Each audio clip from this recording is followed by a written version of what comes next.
Hey everybody, I'm Mike Falzone, and my memories made me feel old and tired and good and accomplished and good. Check out the show. He's him. So sensitive. My memories made me feel zesty. Right. You said you belong to the streets, when the streets belong to me. It's like home to me. We need that record deal. What is up to all the colleagues out there? That's right. We got a new name. Yeah. Shout out Venice on YouTube. I think you deleted the comment, but you said that we should be called colleagues. Copyright. Shout out all the colleagues out there Yeah. listening. This is Yeah. your favorite redhead, Sam Salem. And to my right is the one, the only, well-established that he is my muse, little Hey. Danny Sellers. LaDaniel Sellers. And Fourth. we're back with another heater of an episode, Heat. but we'd like to start out with the trademark Danny Sellers mental health check.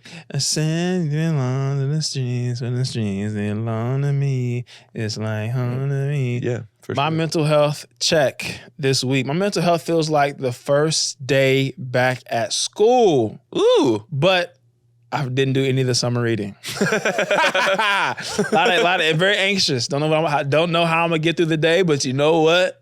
We back. That is hilarious. Yeah, you're excited to see everybody, but you're also like, I'm screwed, but I'm gonna just go off vibes of like, I'm gonna see all the cute girls. Yeah, my clothes look good. I just got my hair twisted. Yeah. Because that's what I did on my first go back to school. Sam and cornrows first day. Yeah. Plats. The outfits. You gotta have a fire outfit going back to school. First day of school. What was your typical school setup? Was it like 2 shoes, 5 pants? Like what was the setup going into it? Oh man, I wore freshman year of high school. I wore I wore black Air Force Ones Ooh. and the $5 Walmart sweatpants, and then a college T-shirt every day to school. What year was this? This was 2007. So you dressed like an ex-convict fresh out of prison. Yeah, for sure. That's what was hilarious. What was your? My typical setup, it depended. So like it was different eras, of course. We talked about this, the fits and stuff. But it would typically be 1 or 2 pairs of shoes. At that time, Champs had the 2 for $89 joints. So you might have some Felines and some whatever, some Reeboks or some Air Forces. Reeboks with the straps. Yeah, I'll never forget though. 5th grade when the mid-top Air Forces all white. That's like fresh after the Air Force Ones little Nelly song. Yeah. Bruh, them mid all white Air Force Ones in the 5th grade was by far the most clout I've ever gotten off a pair of shoes to this day in my life. People were just hyping you, gassing you. Yeah, it was like that was the shoe to have, whatever the year that was. It was probably 2003, 2, probably. Like 2. That was the shoe to have. I can't relate. I always had trash shoes at school. So For real. I would get like 1 pair of school shoes and then I'd have a pair of basketball shoes, and that was soccer shoes. That was it. And I for some reason roll with the black Air Force Ones. I'm glad you brought up back to school though, because it is back to school season. Ooh. And all my teacher friends are like, "Oh, you ready?" And no, I don't want to go back to school. But Ooh. I have been thinking about, just with working with Gen Z, one thing that is like energizing about being around students is Gen Z is always going to be the most honest generation. Yeah. Like one time, But I still think that's kind of just kids, but go ahead. it is kids, but when we were kids, we would like hide things from adults. If they're doing something bad, a lot of those kids would just be like, yeah, this is what I'm doing. Yeah, like yeah. one time at a school, a fight breaks out. And I'm subbing at this school, and the assistant principal goes to break it up, which actually, that's a different story, but it was funny because her arm got caught in between 2 kids and starts getting like twisted back. And she's like the most frail lady ever. And she's like, guys, stop my bowling arm. I'm like, that's going to make them bully you more. Yeah, 100%. But anyway, so she asked me like, hey, walk this student down to the office, Yeah. the one that started the fight. And clearly this girl must have fought a lot, because I walk her to the office. And we get into the office, and the people at the front desk are like, you're back here again? Like, why are you fighting? And I feel like, I don't know, me and my friends or before would like try to come up with some lie of like, well, no, you see, the thing is, and like, and she looked at all the adults in the room and was like, because I'm not going to let some little 16-year-old who sucked dick at the 99-cent store tell me how to live my life. She said that and she said it so commanding that the room of adults were like, Yeah, that sounds like a pretty frustrating experience. That sounds like a pretty. That's reason number 4,000 why I cannot be a school teacher. Because that if someone said that to me at 10, 15 in the morning, I'm gonna laugh hard on a Tuesday morning. Honestly, I had nothing but I was just, and there was one where like, you can't talk like that, but I was like, yes, she can. That's hilarious. I was like, have you ever had a 16-year-old who sucked dick at the 99-cent store tell you how to live your life? You gotta just say it's bits, ma'am. This is bits, Principal Williams. We're doing bits here. That's crazy. And I am sorry for the language up top in the episode, but I mean that was her direct quote, and that is comedy. Hilarious. That is comedy. That is. Let's get into today's episode. Yeah, speaking of just pure comedy, that is exactly who our guest is. Nothing but great, genuine, hilarious bits. Class act. Yeah. Okay. We are back. We just did our introduction already with me before you got here, so You guys did a great job. thank you. Appreciate it. We appreciate that. Let's get our proper introduction like we'd like to do for our guests. Yeah. And gotta have a proper one we got a heater today. Ooh, big time. Uh-oh. Our guest today has been entertaining the masses since before the first George W. Bush administration. Ooh. After becoming a touring musician at just 14 years old and opening up for bands like Third Eye Blind, he established himself as one of the first YouTube creators where he's been posting videos since 2006, a true OG YouTuber. An accomplished stand-up comedian, you can catch him both touring the continent and performing at LA's most iconic clubs, along with being seen on Hulu, Adult Swim. He's the creator and executive producer of Surrounded, which has been showcased at JFL, Montreal, Netflix is a Joke, even got bought by Meta. Zuckerberg wanted in on it, baby. Make sure you check out both of his popular podcasts, Dynamic Banter and Welcome to Our Podcast. We love a long intro here. We are piqued, provoked, and all hot and bothered to welcome to the podcast Doesn't stop. a man who immediately after getting interrogated at the Toronto airport on his birthday, no less, got recognized from his time at Buffer Festival. Jesus Christ. Someone with a last name so iconic it beat out jean jackets in the iconic March Radness bracket. And the boy from Stratford, mercilessly referred to as Struggles, who rear-ended his classmates on his first day of senior year. Hell yeah. To cause a fuss, he'd call shotgun on the tour bus. It's Mike Falzone, baby. Dude, that was great. I want everybody watching the show to know that you had like 2 days to do that or Yeah, less. he's like great. a day and a half. That's very impressive. I appreciate that. Yeah. He's better than me. He's my better half. Yeah, we stand a workhorse. Hashtag hustle culture. If I ever have to make a resume again, like when like people put the objective at the top of their resume, mine's just gonna be quote, "We stand a We workhorse." stand a workhorse. Mike Falzone on Stan St. Louis. Yeah. Nice quote. A nice quote to start off the resume is phenomenal. Yeah, dude. That's incredible.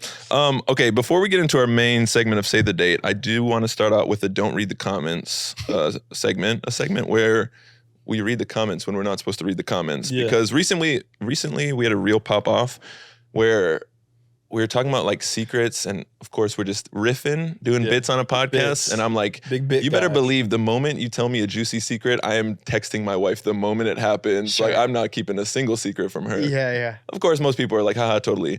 There were some very, there's some toxic dudes in the comment that were very mad. Psychopath. My favorite one was, zesty men are at an all-time high. Bitch tendencies.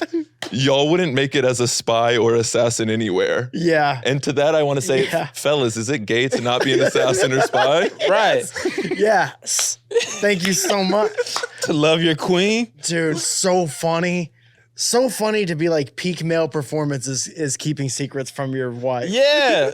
Like you're a spy. Like I gotta be. I just don't know. What kind of like Mrs. Smith. What kind of fifth grade insult is that? You could never make it as a spy or assassin. It's the assassin part that's also crazy. It's like where's the extreme correlation of like just a spy is one thing, but to be like a trained killer? Yeah. You would have probably already had to have gone and studied abroad somewhere. You missed your window. We need to interview that dude. I really honestly want to know what he does for a living. He'll never tell you, dude. He's a spy. He'll never tell. He knows the requirement. He's the one spy and assassin who's hate commenting on Instagram posts. You'll never be one of us. He's like commenting and like in a spy post with like machine guns behind his back, like eye tape. Like you'll never be able. Right. He's About to been kill like somebody. under a dirty mattress for 4 weeks waiting to like assassinate somebody. Oh, this fucking bitch shit. On his assassin post, like you will never be able. Yeah.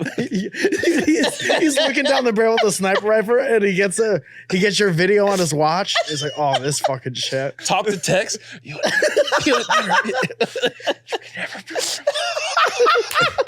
Guys, I would like to join in on this, but I feel like yes-anding with some guys on a podcast is zesty man tendencies, and I don't want to. Yeah, no bits. Zesty. You don't do any bits on our podcast. Zesty men are at an all-time high, and I think the world's better for it. To be honest, right, 100%. I like my men like my lemon, zesty baby. Yeah, you need all kinds of men to make the world go round. Amen, brother.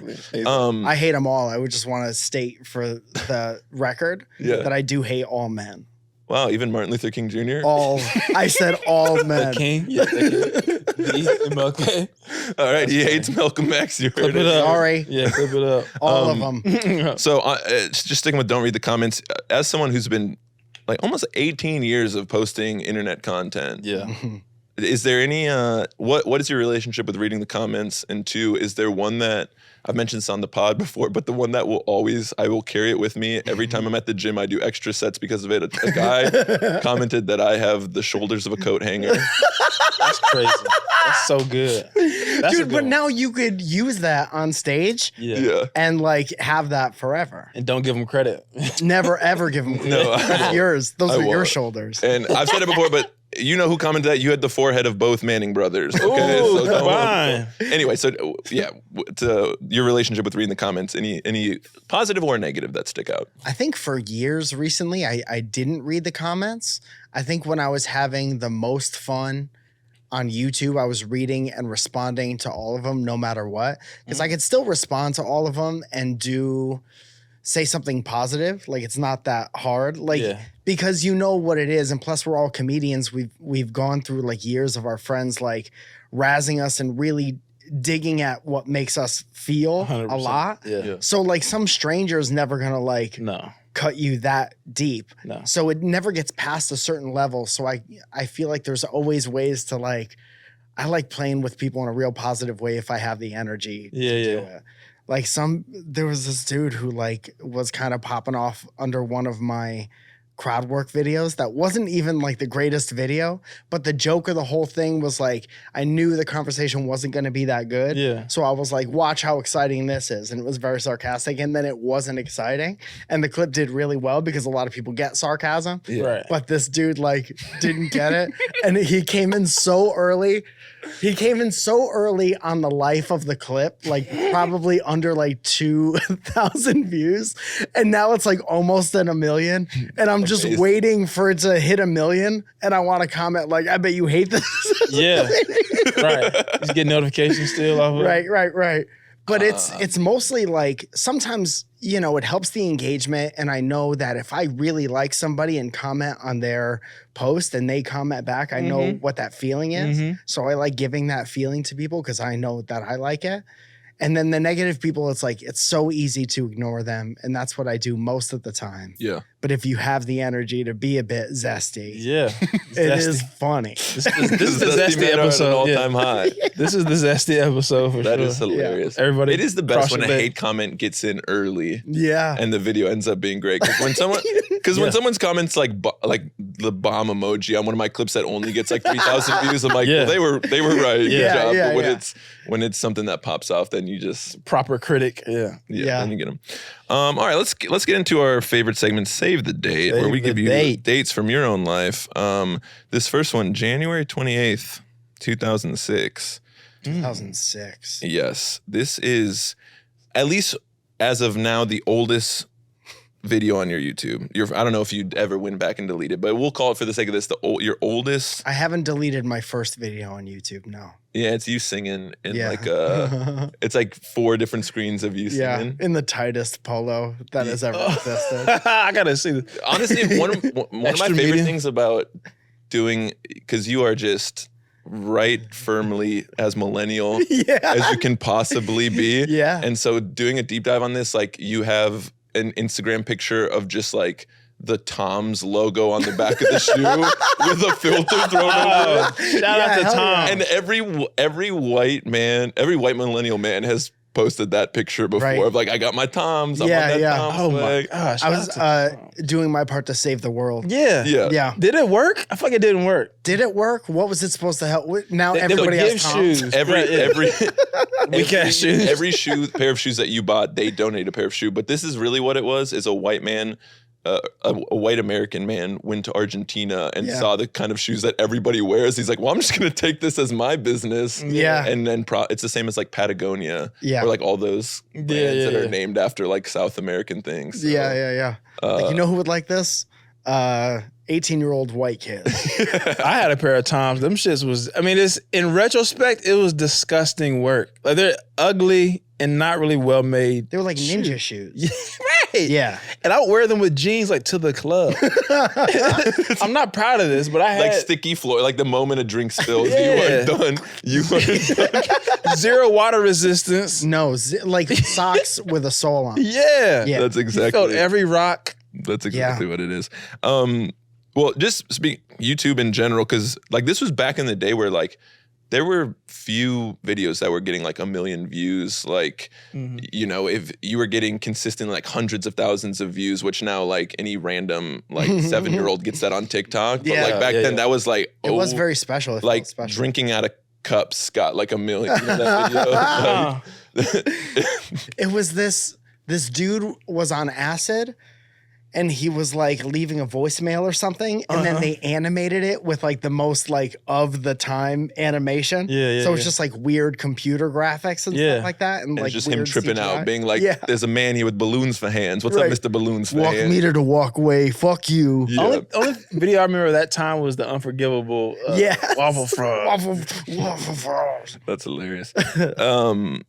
But yeah, so when YouTube obviously not being as much of a thing, when I know you, in interviews you had said like when you first moved to LA, people were kind of just like, YouTube comedy, like that's cringe. Yeah. And now, like to be a proper headliner, like one of the only ways to do that if you're starting now is to get a 1000%. YouTube following. And it's like everybody, I mean, now there's Marvel movie stars that have YouTube channels, like a day in the life of. Yeah. So what has it been like witnessing that change in comedy as you've been at the forefront of building a fan base on YouTube? Did you ever have like a big told you so moment, but no one cares at all? Yeah. And so like you even stopped caring? Like Yeah, yeah. I knew that it was going to be that way the whole time. Yeah. And even now, like with everybody being on strike and stuff, it's just like, it's so good to be able to take your career into your own hands. Mm-hmm. And it makes sense that especially like stand-ups all do it. That's why I Yeah. could never kind of understand. I could always kind of understand the traditional, like, I'm famous because I got on a stage and said some shit, and then somebody in the back of the room put me in a movie or something like Yeah. that. But as, like, now we have the internet. We have, like, a bunch of things that make a lot of that time obsolete. Mm-hmm. So it's like you could very easily be in charge of so much of your own business and own, like, creative output and destiny. It's like I always knew that it was going to go that way, but there was some like pushback. We thought it was easy, even though it was arguably like everybody. That's the coolest part is everybody sees how much work it is now, Right. Yeah. and everybody appreciates it. Where Yeah. when I came here, it was like everyone thought I took like the easy way somehow, and I can never understand that part. And you were in LA at this time in 2006? Is that when you moved here? No, I moved here 10 years ago, Okay. and that was, 18 years ago? 17, 18 years ago? something like that. So I had about, let's say, 6 or 7 years of doing YouTube stuff on the East Coast before I had the opportunity to move Gotcha. here. Yeah. I feel like, honestly, even I remember during the pandemic, remember Clubhouse? And that was like, I think, for 4 months. Uh-huh. I remember comedians being in rooms and comedians having debates about internet comedians versus real comedians, even Real comedians. 2 years ago. Yeah. Like not that long ago, where people were like, OG comedians were like, I don't know, the internet shit. Now everybody, if you're not on the internet, you're either you're massively already successful, you can just whatever, which I think those people still are now coming to the internet now, Yeah. or you're just not playing the game. Yeah. You know? Even if you're great and you don't have an internet presence, you're very easily overlooked because you're not showing up where people are. Like unless you're Chris Rock and like Dave Chappelle, there's like 8 people that don't need to have clips up. Right, don't need to. Exactly. Right, don't need to and don't want to. Right. That's the thing. But I have fun putting them up anyway. Yeah. So. I still prefer. Yeah, and there's some unique people who fall into both categories. Yeah, exactly. Yeah. No, I think it is so interesting too, because that's at the time, like, Bo Burnham is the first like mainstream YouTuber to like comedian. I know he gave you a shout out on your poem about Jeeps. Dude. How do you know that? Dude, this is like what's that show? Nardwuar? Yeah. Yeah, this is like that. When he confirms a guest, I don't think he sleeps. Because it's always like a day or two before. Yeah. I don't think he slept. Every time we walk in, he's like, yeah, I woke up at 5 a.m. to listen to 8-year-old podcast episodes. He does it every time. It's kind of problematic. Right? You found a quote from 8 years ago. I just keep my ear to the ground. That's all it is. You know? It's very flattering is what it is. Yeah. Yeah. I will be honest, there are some people that it's pretty tough to do deep dives on, in the sense that it's just like, you're a boring human being, and I can honestly say your content has been fun to consume. It's been a fun deep dive. Nice, that's cool. It's been a fun deep dive. I mean, and actually, speaking of Bo Burnham and YouTube legends, this leads into our next date. We'll see if you can give it a guess. I'd be absolutely floored if you got it. But December 13th. Can I say something about Bo Burnham real quick soon? Mm-hmm. Go. Dude, there was a couple years ago, I had kidney stones real bad, and I had surgery on my kidneys. And I went to a VidCon, which is like the YouTube Comic-Con. And I was like hobbling around. I had like a stint inside of me. Oh my God. And I was like hobbling around. I was like walking like an old man. I was in really bad shape.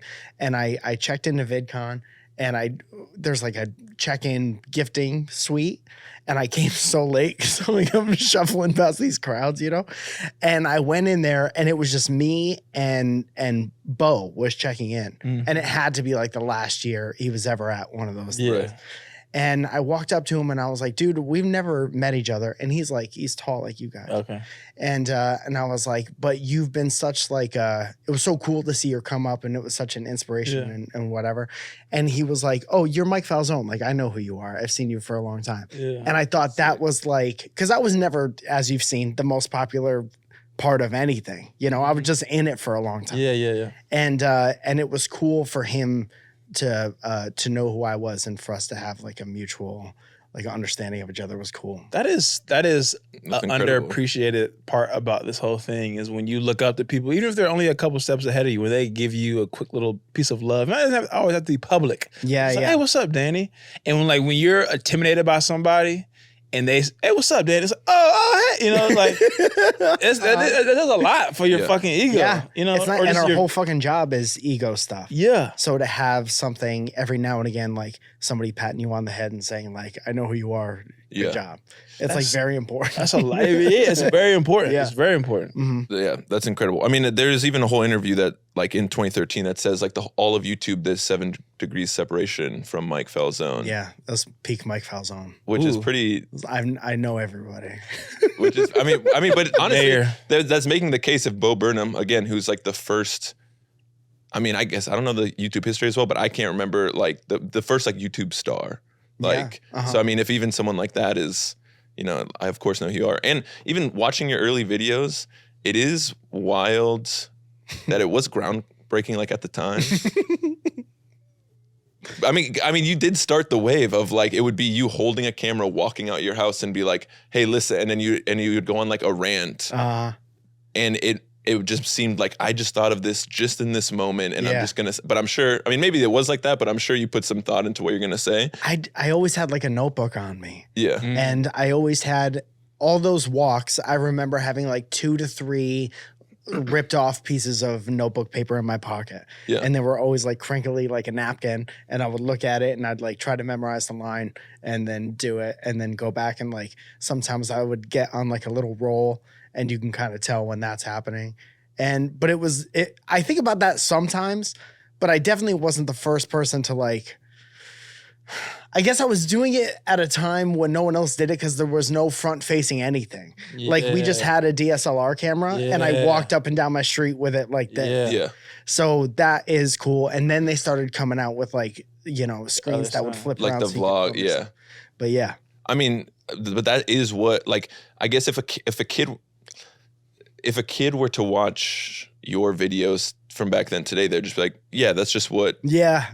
That's literally what TikTok is. I mean, that's my whole TikTok following was just, let me sit in my car as if this just happened and just talk to my camera. Like, oh, I'm so flustered, I'm in my car. Yeah. But like I mean, as far as I know, you're the one who like started that wave, and it really did resonate with people. You had so many. I think we should say that publicly. Is I was the first person to ever point a camera at myself. I will. Into camera. Clip it up.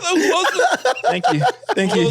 That's what TikTok is now. Is just like I had this relatable thought, and I'm gonna pretend like I'm just thinking of it right now as the camera's on. Yeah. That's how you popped off on YouTube, Yeah, it was groundbreaking.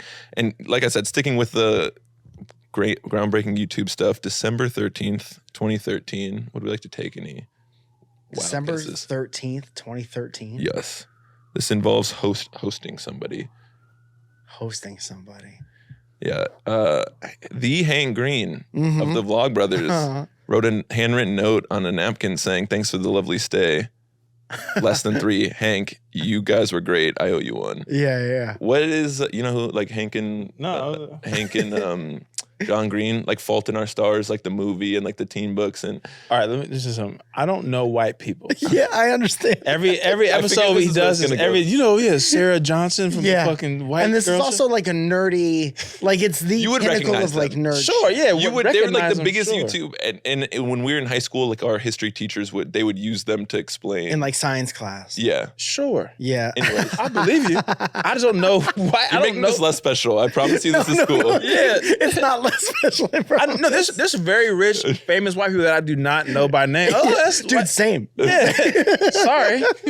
Well, if you don't know who Hank Green is, Dude, I didn't even, to be totally honest, I didn't, and this isn't a slight, and I hope this isn't taken out of context, but when we, mark like, this on this weekend. Yeah. we look at the please. time so we can take it right out of context. When we like met each other, I hadn't even seen their stuff either. Oh, really? Because even in stand-up, I feel like I'm a very like solitary, like I just kind of do my own thing and I keep my head down and I keep pushing forward. I don't consume a ton. Like I like what I like, but I don't consume a ton of like whatever's in the zeitgeist or whatever's super popular in 2013. Like I just like Gautier and whatever the fuck else is going on. But when we first started like hanging out, I hadn't even watched their stuff yet. And then I would go back and be like, I know you're popular, but why is that? And then you see the like impact they have on like the adolescent science community.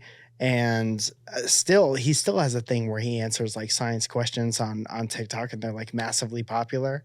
And his brother wrote books and wrote movies, and they started VidCon, and really? yeah, so they blew up like crazy corporation status. I mean, yeah, they went from just like making, hey, here's some historical concepts explained, to he's written box office hits and started VidCon. And so question then, so you're talking about like consuming stuff.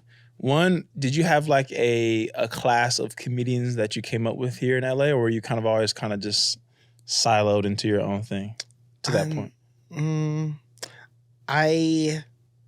And this is pretty much the case with a lot of us, but I started with a lot of people. Yeah. Like, you know how, did you guys have the thing where you go out to open mics, but you'd always go out with somebody else so it didn't suck as bad? So to my, this is a leading question because I don't have that necessarily. Yeah. But I know what you're saying. At the beginning. Yeah. Like when I first started going to open mics, I would go by myself sometimes, and then I would be so discouraged because I just wasn't funny and I couldn't get it. Yeah. And then eventually the people who I started with kind of dropped off. But now I was having a bunch of conversations with people at JFL this year where I was like, so many people who were at open mics learning at the same time that I was are at JFL now. And it was like, I was talking to Brian Simpson about that. Like me and Ali Makovsky were like the same class of open micer for a long time. And it's so cool to see so many of those people who just kept working hard the entire time. Yeah. Like really pop off in their own ways. Yeah. At their own, like, you know, everyone has their own like pocket where they do it. Right. You know, and it's just nice to see everybody there. I mean, with Allie going from solving women's problems to, isn't that the name of the segment of the of the podcast?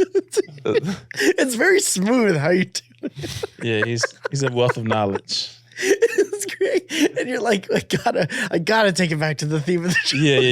Yeah. I love it. Yeah. I had Allie on an episode of this show that I did called Making Women Happy. Dang it. Yeah, I messed up. Yeah, no. That's all right. I mean, it only happened, like 7 times in the past fucking 14 years.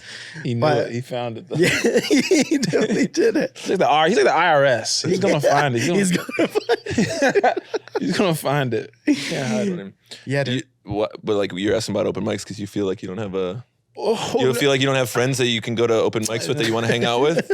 Because that's kind of crazy, bro. No, to that point though, I some of it is on purpose where I don't try to affiliate myself with a group of people, a conglomerate of like, we're this ABC comedians or we do these. Like, this is the most is me and Sam doing this podcast, and we of course do stuff together and all that kind of shit. But it is safe. Keep it small. Yeah. Because it just feels like it's just I'm one of the good whites. Exactly. You can't say it. Yeah. That's the first. This podcast is what's gonna get me canceled because there's so many sound bites. That's the last thing, like they said on the Mayflower. Yeah, I'm one of the good whites. Come on board. You gotta trust me. Yeah. But yeah, I don't know. It just I go back and forth because it is easier. It feels like sometimes it's easier to have that buddy that you go pull up to the store with, or you pull up to the improv with, or you pull up to a mic with. But I don't know. It's just a battle of I'm going through within myself. Like, damn. What's the battle part of it? Like, I feel like I should have more like road dogs where it's like, all right, Danny, let's plan a trip and we're going to go to fucking San Diego together. Or we're going to go to Seattle to drive and go to Seattle, do shows together. Or we're going to, I don't know, we're going to go to the improv mic every Tuesday. We're going to go to the store every Monday. Yeah. Me and Sam kind of do that, but like, I don't really have that like 2 or 3 or 4 guys that I'm texting on a daily basis to do stuff with. Too many zesty men that you're hanging out with. Yeah. Exactly. Yeah. They're in a whole little section in your phone. It's harder to get to. It's a separate app. Dude, I honestly don't think it's a bad thing. I think that you know enough people and you're friendly with enough people that like if you wanted to do that, you could. But, you know, I always thought that I got further faster by myself. And I never... Maybe it's because I'm an only child, which I'm sure you found somewhere along the line. Right. Well, actually, you have a half brother you never knew about. Bring him out. Could you imagine? Today's the day. But you get further faster by yourself. You'll always have people around you the more you do it where, you know, like people like Allie, we've just been near each other for like years. Yeah. And we have gone on the road together just because we can and because it would be easy and it would be a good fit. But like... I hated being disappointed by people. Right. Yeah. We were just talking before, Mike, we were just talking about that. And that is a big thing for me. Yeah. You could talk to my wife and she'll tell you that a certain time in my stand-up career, I just started having the same like 3 or 4 complaints about the same 3 or 4 people. And eventually she was just like, if it makes you so happy, why do you hang out with them all the time? Right. Or if it makes you so unhappy, rather. And I was like, man, I never thought about cutting certain things out and just keep going forward because it's scarier to go by yourself. But then I started to notice that even if it sucked when I went out by myself and like you go to those fucking mics where you're just there for 3 hours and you don't get up, like it feels more productive. You're more in your thoughts more. Your notebook gets filled up faster. And, I never really did. I was also a little bit older when I started stand-up, so I never really did it for the social aspect. Same. I see so many younger people like in their 20s do it because being a stand-up is a cool job to say that you have, and you're just around people all the time. Yeah. So I'm not knocking that either. I'm like, if you want to do it to gain a group of friends and to meet new people, it is a good way to do that. It's very social. You're always around people, but it's not the way for me to be the most productive, the fastest. Right. I was always like, I got to work on my shit. I can't really have distractions. I can't be caught up in like people's dumb drama. Like I don't care what anybody does. I don't want to sit around while people get hurt or like watch people hurt other people, obviously, like anybody would.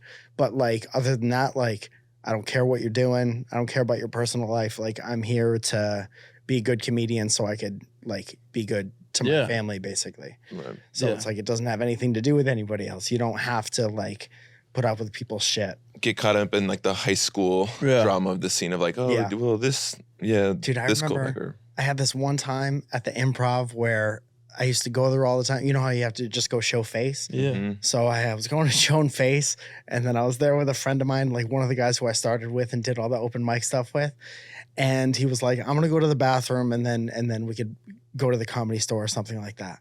So he went to the bathroom and I was just like sitting there at the bar, and then he was gone for like a long time, enough for me to notice. Yeah. And when he came back, I was like, what the fuck happened in the bathroom? And he was like, no, I just went to go say what's up to Rita real fast. So we could go now if you want. So I was like, well, that's kind of the last That's the booker of the Hollywood Improv for all the non-comedy Yeah, sorry. people. Oh, you're good. And then I was like, why am I with anyone? Yeah. At all? Yeah. Like this is my shit, and I'm gonna be sitting like a doofus at the bar while somebody goes and like rubs noses with the booker And not like look out for you. Yeah. And you don't even, you guys can both attest to this because you're both good comedians, but nothing gets you further faster than killing in front of people, like really doing well. Right. So whatever you got to do to get yourself to the point where you're like not kidding yourself and you're really doing well on stage, that is going to progress you forward. All the other things are just like speed bump bullshit. 100%. So they'll take care of themselves. That's good to hear, though. I know you're good to the.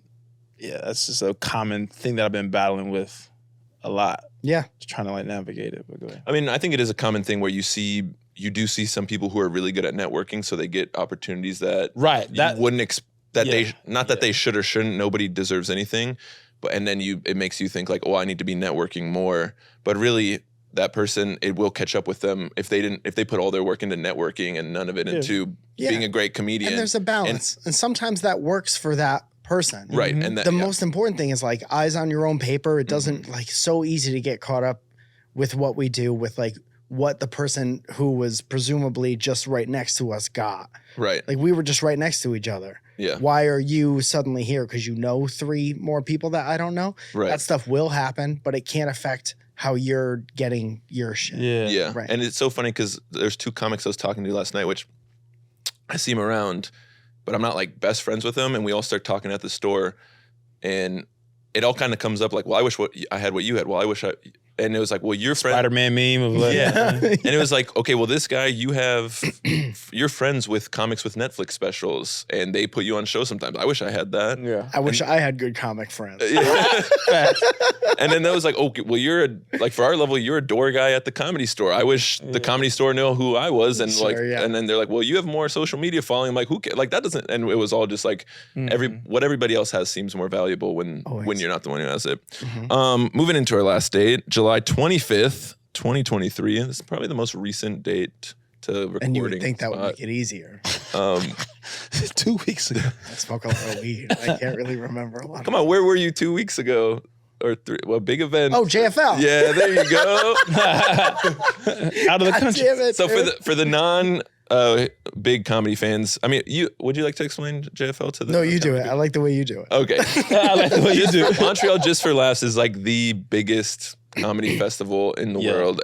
Back in the day, if you got new faces at JFL, it basically meant like, oh, you get your own sitcom. It is still a very big deal now. It's a very prestigious, a lot of industry there. And you're, not only were you there performing, it's because the show you created surrounded a crowd work show, which if I'm not mistaken, the first iteration of it was Mike Falzone's Friends and Friends. At Open Space Cafe. Yeah, this show's a goddamn joke. Open source. Dang it. No, dude, it was on Fairfax, and it was like a black box theater in the back of a coffee shop, and it was just a random crowd work show because I love doing it, and it's the same thing as Surrounded, where it's like the whole reason it exists because I like forcing my friends to do like my favorite part of stand up. Yeah. And like I love watching my friends bomb and like struggle and get really nervous. Like everyone gets so nervous, and then 8 times out of 10 people do really good, and then on top of that, people come back to me afterwards and they're like, "Thank you for forcing me to do that show because now I've been doing crowd work on the road and it's so much fun." Yeah. And that's the fucking best. That is. Everybody gets so scared, like just talking to people without like a net, and then they realize they could do it because everybody's funny. Yeah. And then they're like, "Oh, I could just do this part." Right. Yeah, you could do this part. not to that level, but I have a small storytelling show, and it's so funny how many times I've asked someone to do a show, and they're like, I've never done storytelling. I'm like, I promise you have done storytelling if you are a stand-up comedian. I mean, there's a few people that are strictly one-liners, and then I'm like, it's a 10-minute story. You can do, and then but when they do it, they're like, oh, I can tell. Like, when you force people to do something, like you said, without an edit, it makes them believe that they can actually do it. There's so many things I want to ask you about Surrounded. One, to go from high school, people calling you the F slur because you were playing acoustic guitar in cafes. That's crazy. And them coaches calling you struggles just because you were a chubby kid who tried hard and wasn't great at basketball. Yeah. He deep dives the most traumatic. Dude, but I remember that shit every day. To go from that, this is a message to the haters moment. To go from that to being the executive producer where one of the top 5 largest companies in the world is buying it at the most famous comedy festival where Marlon Wayans and Mark Norman and some of the biggest comedy stars of yesterday and today are performing at it. Like, was it like a pinch me moment? Like looking back, like look at how far. Yeah. And I had a bunch of awesome comedians like Orlando Leyva being like, remember this and like make this week go slow. And like every once in a while, somebody would like take me aside and remind me how special it was. And that meant a lot. I had a moment with Marlon Wayans backstage where I was like, I grew up watching In Living Color. Yeah. And now you're on my show. And that is fucking crazy. That's amazing. And he was like, are the snacks in my dressing room or not? No, but it was just, I was just watching that episode today because I got to give notes for the edit and stuff. But it's just awesome. It's awesome to see this fucking logo that I had my friend make up. My friend Alan Guzman. This amazing graphic designer, and to see that logo on a stage that like Marlon Wayans is on and Chris Redd and all these amazing comedians. It's just fucking awesome. And I tried to be very present during the whole thing. I've done it at the Improv. That was one of my favorite shows I've done in a minute. It was so much fun. And but to your point though, do you feel like your YouTube experience and like using that part of your brain from a production standpoint helped you elevate that show to where it is now? Because we have all started comedy shows. You know what I'm saying? I mean, I feel like 85% of comedians start a comedy show, but they don't get it to the point where it's a franchise. You can take it on the road and stuff. So what do you think is the reason or the genesis of being able to elevate it to that point? Or what was the motivation or anything like that? Well, the motivation is the same reason why any of us start a show. Like there's not enough stage time. Yeah. So people tell you that if you're not getting opportunities, you got to make your own. So that's what I did with that. Yeah. That's what I did with the Friends and Friends show, is like I just wanted to do crowd work because I thought it was fun. Yeah. And then once I saw like how much fun other people were having doing it and going to it, like it's hard to get people to a show. It's so much harder to have people who come back every month because they're like looking forward to it. Yeah. And once we started having that felt really special. And all the comedians, the conversations that I just talked about a couple of minutes ago, like that makes it special. Like it has to resonate and it has to have use to a bunch of other people. And so I was thinking that like the show that you were on and the shows with celebrities and some of the biggest comedians in the world in Montreal, it all feels the same. Okay. Like the feelings with the audience and the comedians backstage and the host, like Lil Rel was the host. Oh my God. And so for him to be like in my position and like rushing around, like, how do you pronounce this person's name? Like, I know all those feelings. Yeah. And Cool. and it was so cool that the biggest version of the show so far had the smallest version of the show's energy. So I was like, there's something special about that. Yeah. And that's why I'm not too worried about like, you know, it doesn't matter what company has it or who's doing what with it, because the soul of the show, it's very hard to like rip that out because it's so simple. Yeah. You know, and the feeling is the same. And so that I thought was kind of special. That's incredible. Yeah. I'm glad you had that experience. It couldn't be a nicer guy in LA comedy scene. Always so cheerful, always chatting people up. Thanks, man. Also, I mean, real last question before we wrap things up here. The people are wanting to know. I've seen some pictures of you in high school to now. Not much aging going on. What's the skincare routine? What's the skincare routine that we're have doing? a beard and long hair that shields you from the sun. Maybe that's it. Big hats. You have big hats. That's Church hats. Yeah. I don't know, man. I'm trying to think. I don't do anything. I'm also Italian, so we have greasy or greasy. So I think it preserves. We're greasy. Yeah, we're greasy, Little and spicy zesty. aioli.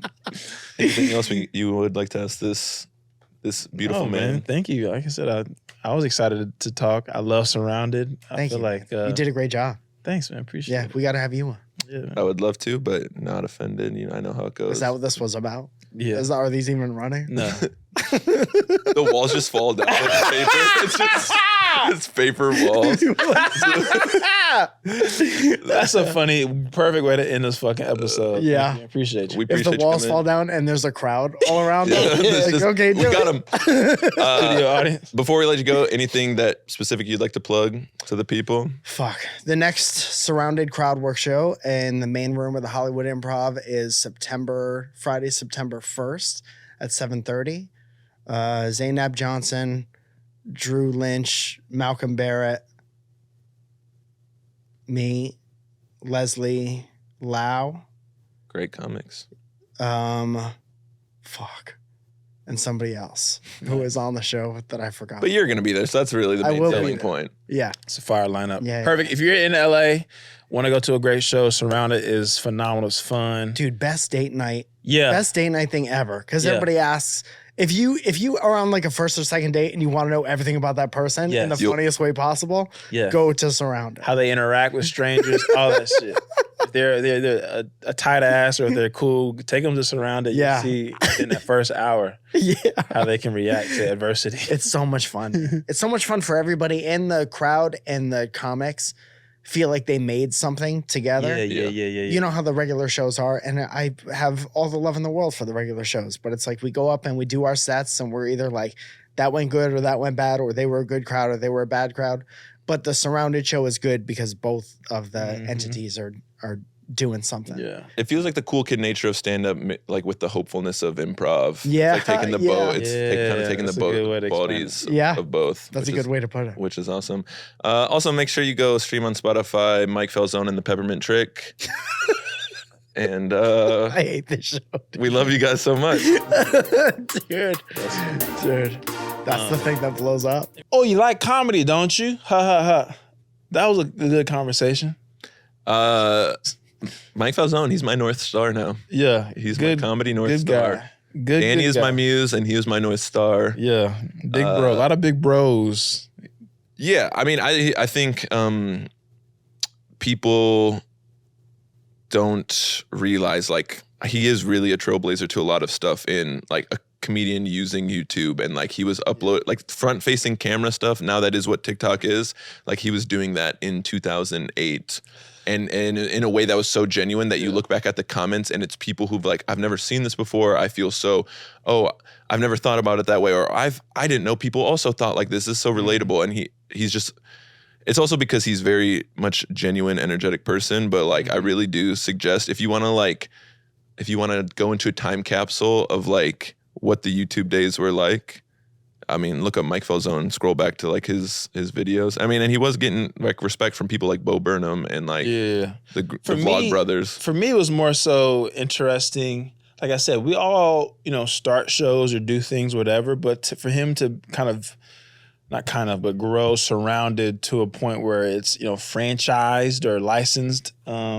That's like the dream for a lot of us, to be able to build something like That's that. like beyond the dream, to be honest. And it's just cool to see, I don't know, just how we all navigate this shit in our own different little ways, because it is a lot of different ways to skin a cat in this game. And sometimes we get really frustrated, as we were talking about, with like what this person has or how do I get to here or whatever. But there really is a lot of value in making good stuff and building your own thing, and like people and dollars will come eventually. And that's what's happening with me surrounded. It is a fun show. If you're in LA at any point or wherever he goes, I think he's done in New York a bunch of times or whatever. Austin. Now you don't even have to. I mean, Meta, which Facebook is now Meta, like they bought it and they have like a virtual reality thing. Like you'll be able to stream it. I know there's like YouTube videos as well. So go to a live show for sure. That's the best. But even if you can't, you should definitely check it out. And like you said, I mean, I feel like it's even beyond the dream for those of you not in comedy, like especially in LA, to start like a monthly show or weekly show or whatever, just to be able to run it for a year and have it decently attended. It's hard. That's an incredible feat for someone like him to run. For anybody, not someone like for anybody, but for what he has done to run a show that goes from, okay, it's at the Hollywood Improv Lab, which is an iconic space, and the lab, like that's awesome in itself. To make it so big that it goes to the Hollywood main room, that's like the best case scenario. So to even the fact that it's at the biggest comedy festival in the world, there's people paying money to produce it. It's the biggest comedian stars in the world. Like it's one of those things where it's like overnight sensations don't happen overnight. Like you see some kid get drafted into the NFL and make millions. And it's more, it's also just, I think sometimes we all get so frustrated in this thing that it is nice just to see nice things happen. Because a lot of nice things do happen in whether it be comedy or music or whatever, all that we do.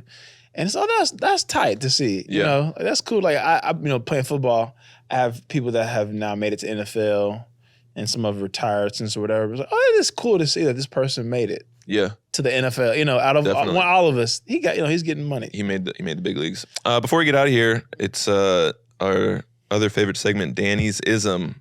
I like to call it Life Lessons with Danny. What do we got? My ism this week is trust your taste. So I've been like super doing a lot of stuff, with doing a lot of new things with shooting a special.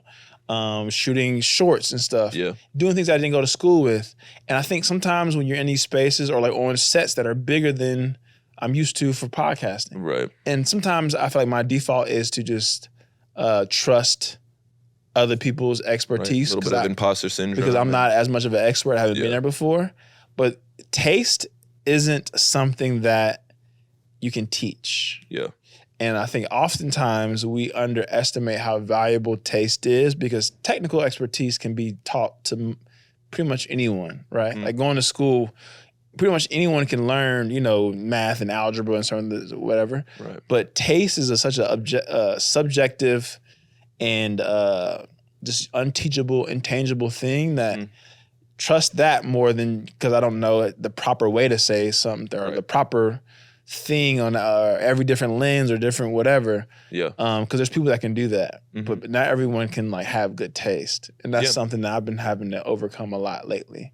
I mean, honestly, to build on that, like, because if you're not trusting your taste, then you're doing things because of what you think other people are gonna like, and that's gonna either when it's not gonna work out, it's gonna be frustrating. Like, why didn't I trust myself? Or if it does work out, there's gonna be a point where it gets exhausting, where you're like, this isn't authentic to myself, and now I don't want to do it, so it's not gonna have the longevity. And that's what's happened a bunch of times over, where it's like, well, shit, this person kind of knows what they're doing, but they kind of don't. Right.